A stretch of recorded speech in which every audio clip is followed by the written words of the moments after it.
So I reprinted the pages of chapter 101. BLISS, Afterlife is the story which I started in 2006, and it is a story about a reincarnation, about Bliss, who passed away with 95 after her birthday. And I stopped reading the last chapter because I couldn't read it. I had printed it. I'm printing all sorts of colours because my printer ink keeps drying up. Anyway, this is Faye. Let me just make sure. Tony and Melanie, they are at Bliss Place. It felt warm on the balcony. It was quite large and could easily accommodate a table with 6 chairs.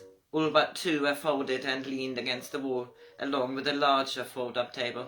They had put the 2 chairs around a little French bistro type table which Bliss had painted pink years ago. There were quite a few pots, daffodils showing their green shoots, and a couple of large containers with an olive tree in each. Not long and things will start to look more colourful. Is your mum looking after the plants? There are quite a few, although hard to see what's in all of them at this time of year, but it looks like it will be a green oasis once the season changes. Oh yes, when Omi was alive she had a riot of colours up here every year. She used to garden a lot for many, many years, and although she wanted a flat, it had to be of a decent size, and it had to have a decent outside space so that she could potter about.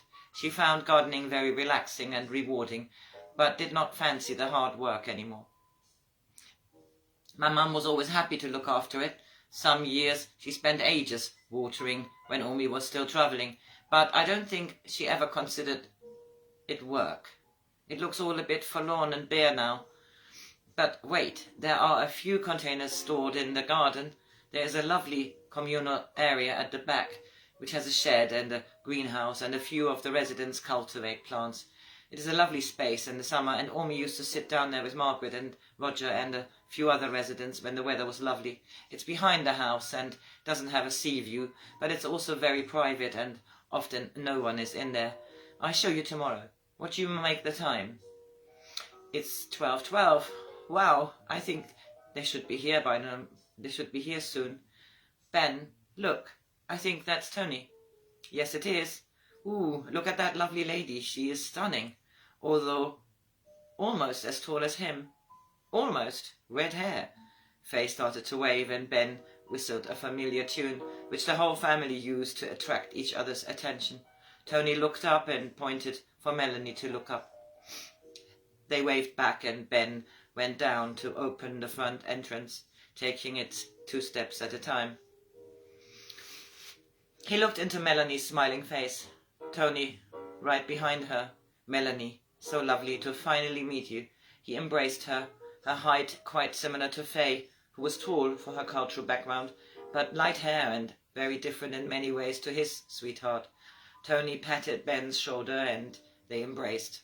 Happy New Year. I know you're well into it now. It's been a while, but I haven't seen either of you, and lovely to meet you too, Melanie.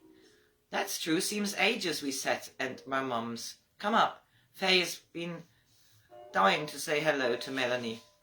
Faye was waiting at the door, smiling, hands on her belly, and when she looked at Melanie, they both felt like they knew each other.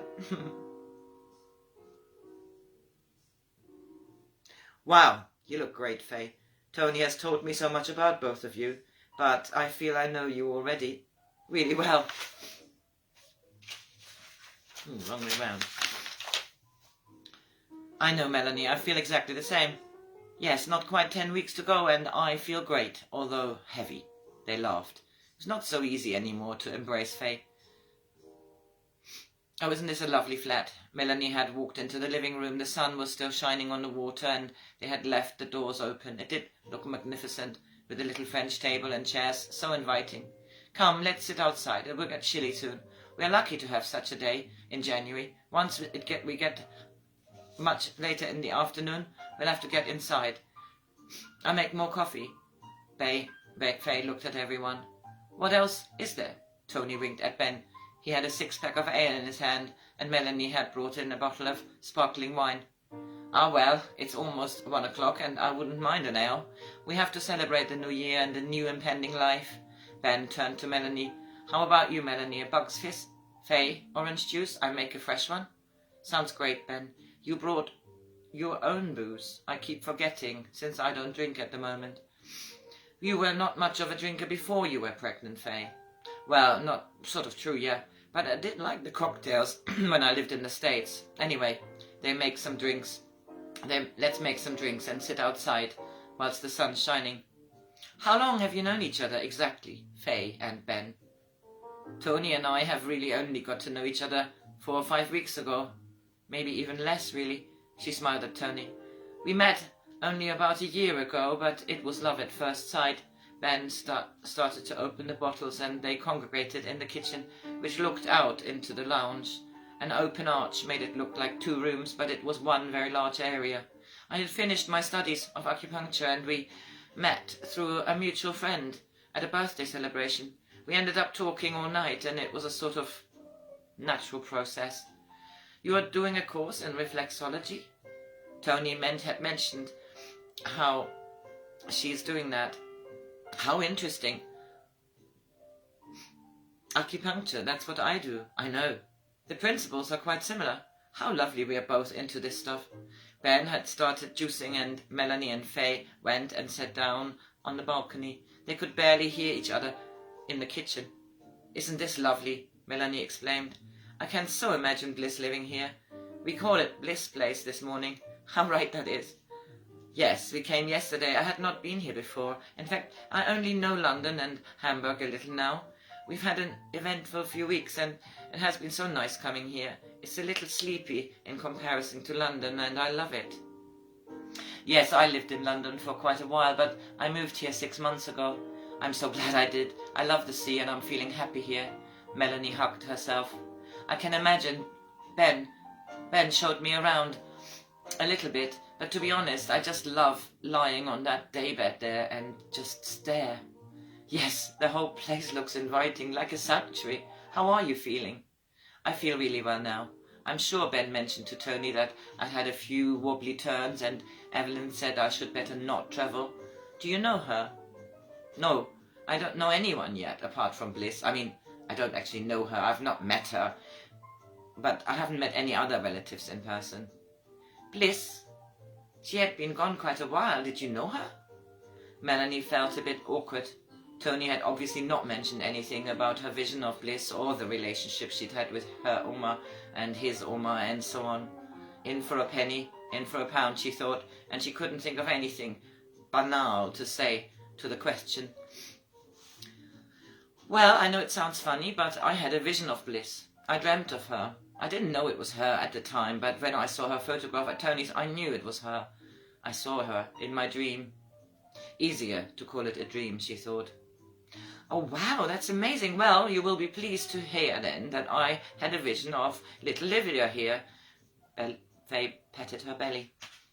You know it's a girl? Did you always know this, or is this recent?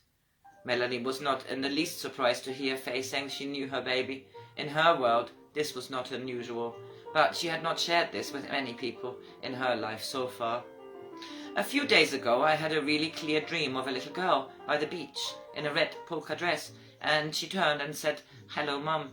I knew it was my little girl. Don't ask me why, but I would be very surprised if it is a boy. But then, it's my first baby. I have no idea if this is normal. Melanie didn't know either of this. I didn't know either if this was normal, but she did not know any young woman really. She did not know any young mums really. She had never heard about it, but she was sure if she was pregnant, she would know all about it. Mia would make sure of that, she thought. She had not talked to Tony of Mia. She had often felt that she would like to mention it, but somehow it was easier not to get into this. Not easy to understand, for most, she thought, and she did not want to be Tony's odd girlfriend. To be honest, I don't know either. None of my friends have had babies yet, but I would not be surprised if I dreamt of my impending baby. What? Tony had just walked onto the balcony and heard the last words. Faye and Melanie burst out laughing. No, I don't mean that I dreamt of my baby.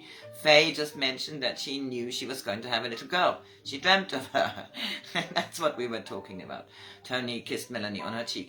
This did not freak me out as much as I thought it would. Tony laughed. We were talking about it yesterday. My mum thought that I was going to be a boy. Many women have a feeling. Faye held her belly and could feel a kick. See, Lydia, you can hear us talking about you. May I touch you? Melanie really wanted to feel the baby. Of course. Oh, she's kicking right now. Melanie put her hands on the belly. She could feel a movement, but the two women looked at each other. Amazing. Melanie thought she could clearly imagine the little girl in there, stretching as much as she could in the little space. Isn't it? Ben came out carrying a tray with drinks. I love feeling her. Such an amazing thing to happen to me, to us. Let's drink a toast to our Lydia. The new year of 2012 is here. My cousin finally has a girlfriend.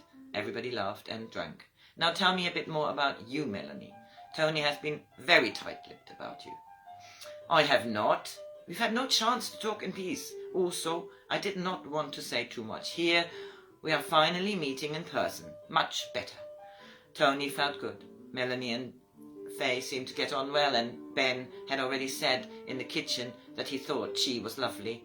Melanie, let's have a look around the flat. My Omi has a lot of photographs. We left them all out. Maybe we find one of your Oma. What? Now it was Ben who asked the question. Well, talking about dreams, Melanie had one of BLISS. Yes, your Omi. Turns out she was an old friend of her grandmother's, Oma. Seriously? How? When? Faye burst out laughing. Melanie couldn't help herself either. Ben's face was a picture of puzzlement. Tony and her had talked so much about it all. It had become normal that she knew a lot about BLISS. Her own grandmother had painted a picture of a younger Omi. They sat down. There was much to explain. Chapter 102. David and Susan. They were driving towards the coast. Holly had been delighted that they wanted to come down together. Earlier, they had taken David's car. He had bought himself a lovely two-seater. The top could come down once the weather gets warmer. Susan felt so happy. She could not even remember when she had felt like this. So certain that this was a good thing. David was not the first man she had kissed since her divorce. It had been 14 years or so, but all the men she had met did not fit. She smiled to look herself at David's profile. She smiled to herself looking at David's profile, so concentrated on driving, humming along with the radio. She had been so in love with him more than 30 years ago. Just thinking about that feeling way back then, suddenly familiar again. What a feeling, she thought. David changed the station as they had started an interview on the one they had been listening to. The song on the next station was just announced. What a feeling. Oh my God, don't change the station. She shocked Dave, who had pulled his hand back quickly. Geez, you gave me a fright. He laughed out loud. Shh, I want to listen to the words. Imagine, I was just thinking that very thing.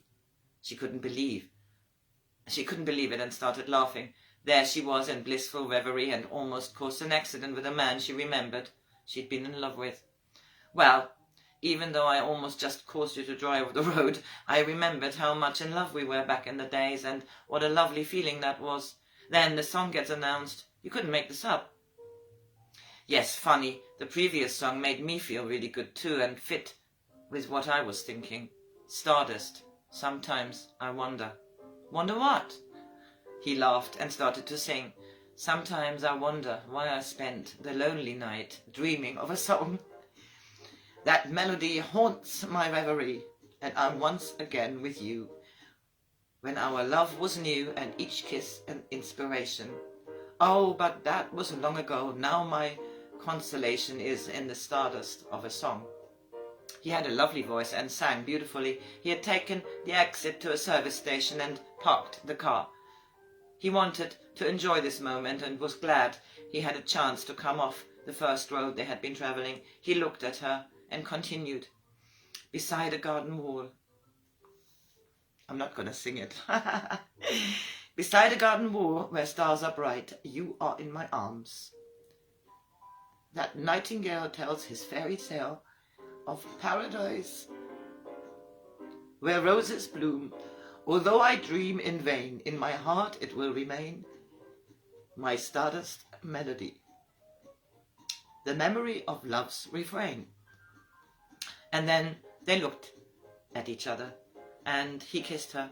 What a feeling, she thought, and they enjoyed the very same emotion. Wow! I love that song, Stardust.